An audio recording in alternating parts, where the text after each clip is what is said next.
आज हम लोग वेस्ट बंगाल बोर्ड के क्लास 12 आई मीन एचएस के मल्टीपल चॉइस क्वेश्चन जो थे बिजनेस स्टडी के उसका डिस्कस करेंगे 2023 के। तो पहला क्वेश्चन है which of the following is not an objective of management. Management का इन चार ऑप्शन में से कौन सा एक ऑब्जेक्टिव नहीं है। पहला ऑप्शन है प्रॉफिट अर्निंग, दूसरा है ग्रोथ ऑफ ऑर्गेनाइजेशन, सी है प्रोवाइडिंग एम्प्लॉयमेंट और चौथा है पॉलिसी मेकिंग। मैनेजमेंट का प्रोवाइडिंग एम्प्लॉयमेंट कोई ऑब्जेक्टिव नहीं होता है, इसलिए आंसर होगा option number C, providing employment objective नहीं है मैनेजमेंट का। नेक्स्ट क्वेश्चन है question number 2, coordination is the balancing and keeping the teams together and seeing that working activities are performed with due harmony among members themselves. This statement is made by, ये किसका कथन है। Option है George Terry, Dick McFarland, EFL Beach या Harold Koontz. Option है answer होगा C number EFL Beach, इनका answer होगा option number C. Next question है क्वेश्चन नंबर 3। क्वेश्चन नंबर 3 कर रहा है foreman belongs to which level of management. Foreman जो होता है वो मैनेजमेंट के किस लेवल को बिलोंग करता है, किस लेवल में बिलोंग करता है। मैनेजमेंट के 3 लेवल होते हैं, टॉप लेवल, मिडिल लेवल और लोअर लेवल। कौन सा लेवल में बिलोंग करता है फोरमैन। ऑप्शंस है top level, middle level, lower level या नन ऑफ दीज। इसका आंसर होगा लोअर लेवल। फोरमैन जो है वो लोअर लेवल ऑफ मैनेजमेंट में बिलोंग करता है। नेक्स्ट क्वेश्चन है question number 4, Which of the following is considered as essence of management? Management का एसेंस ऑफ मैनेजमेंट किसे कहते हैं। ऑप्शंस हैं प्लानिंग, कोऑर्डिनेशन, डायरेक्शन या कंट्रोल। आंसर होगा coordination. Coordination is known as the essence of management. Next question है question number 5, Which of the following is in business environment? Business environment में किसको शामिल किया जाता है। Physical environment, social environment, economic environment या option number D all of these. Answer होगा all of these, क्योंकि physical environment, social environment, economic environment सब के सब बिजनेस इन्वायरमेंट के ही डिफरेंट एलिमेंट्स है, इसलिए आंसर होगा option number D all of them. Next question है question number C, the key to all manager function. Management के जितने फंक्शन है उसका की मतलब सबसे इंपॉर्टेंट हिस्सा क्या होता है। ऑप्शन है प्लानिंग, कंट्रोलिंग, ऑर्गेनाइजिंग या स्टाफिंग। इसका आंसर होगा planning. Planning is the most important function of management. Planning is the key to all manager function. Management के जितने फंक्शन है वो प्लानिंग पर ही तो डिपेंडेंट होता है। प्लानिंग गड़बड़ हुई तो मैनेजमेंट के सारे जो फंक्शंस है वो फेल हो जाएंगे, असफल हो जाएंगे, इसलिए इसका आंसर होगा option number A, planning. Planning is a key to all manager functions. Next question है question number 7, social relationship network of employees in enterprise arises due to social relationship network। कर्मचारियों का सामाजिक जो नेटवर्क का ताना भुना होता है कर्मचारियों का एक इंटरप्राइज में, उसका जन्म क्यों होता है, उसके पीछे क्या कारण होता है। ऑप्शन है formal organisation, informal organisation, line organisation या staff organisation. Informal organisation, enterprise के अंदर इनफॉर्मल ऑर्गेनाइजेशन होता है जिसके तहत ही कर्मचारियों का सोशल रिलेशनशिप नेटवर्क क्रिएट होता है, जन्म होता है। क्वेश्चन नंबर 8 है which of the following is related to on job training.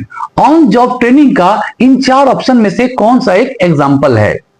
Conference, seminars, job rotation या वर्कशॉप।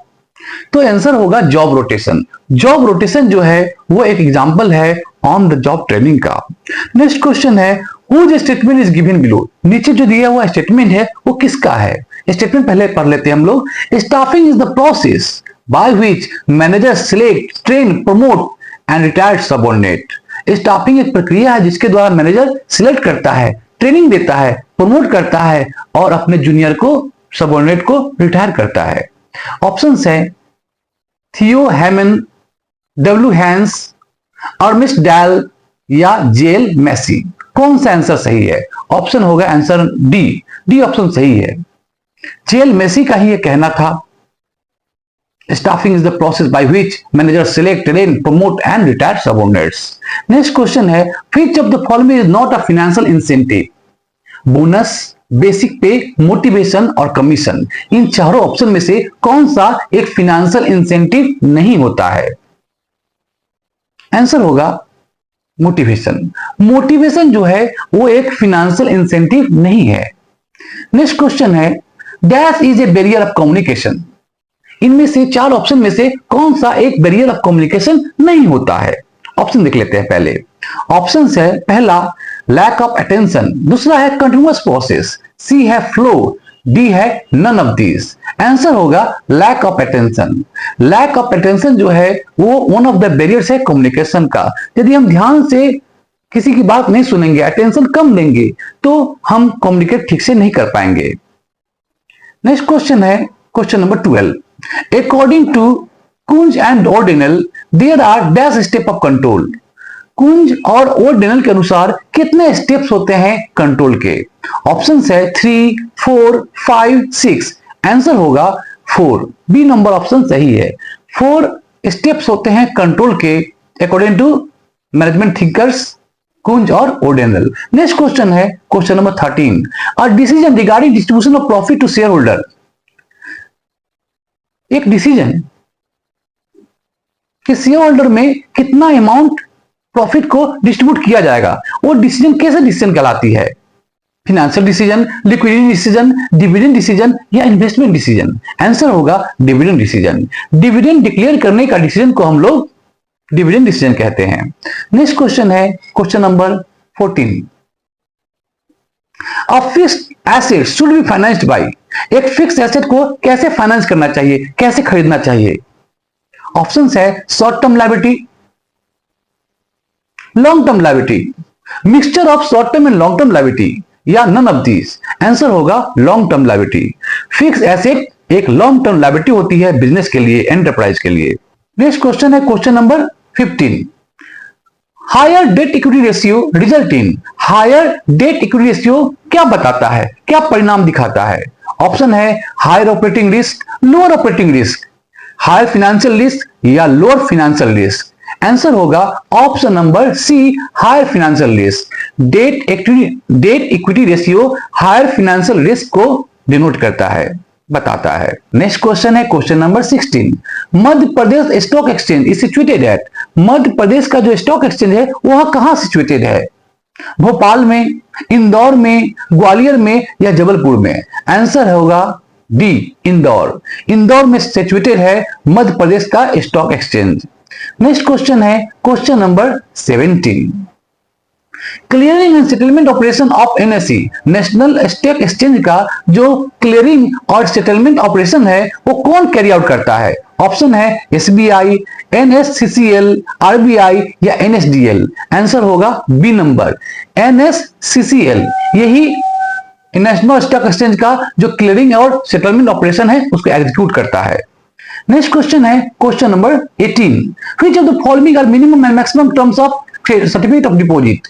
जो मिनिमम और मैक्सिमम टर्म्स है सर्टिफिकेट ऑफ डिपॉजिट का वो कितना है? ऑप्शन देख लेते हैं। पहला ऑप्शन है 91 days and 365 days, 15 days and 90 days, C है 30 डेज एंड 180 डेज, नेक्स्ट है 30 डेज एंड 365 डेज। आंसर होगा option number A, 91 days and 365 days is the minimum and maximum terms of certificate of deposit. Next question है question number 19। An element of self promotion. Self promotion के element कौन है? Option में है advertisement, personal selling, public relation या all of these. इसका answer होगा D number, all of these, क्योंकि सब के सब advertisement, self promotion, personal selling, public relation ये सब के सब सेल्फ प्रमोशन के एलिमेंट होते हैं। नेक्स्ट क्वेश्चन है 20 नंबर क्वेश्चन। क्वेश्चन है whose statement is given below. ये स्टेटमेंट किसने दिया है?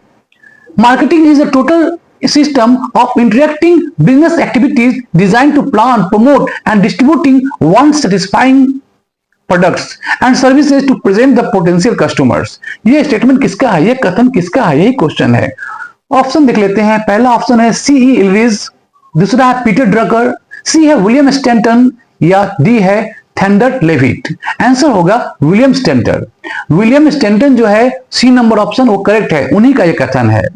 Question number 21। Which of the following is a function of channel of distribution of goods.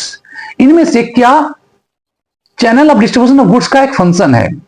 Keeping stock goods, goods को stock बनाकर रखना, transfer the ownership of goods, ownership जो है उसको ट्रांसफर करना, प्रोसेसिंग एंड ऑर्डर, एक ऑर्डर पर काम करना, या ऑल ऑफ दीज। तो इसका आंसर होगा option number D, all of these. Channel of distribution का ये सब के सब फंक्शन है, इसलिए आंसर होगा option number D, all of these.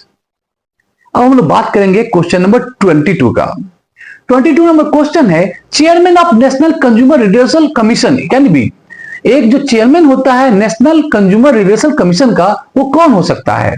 Option है minister in charge of central consumer protection department, B है अ जज nominated by chief justice of India, C है secretary of the central law department of central government, या D option है any person nominated by the central government. Answer होगा option number B.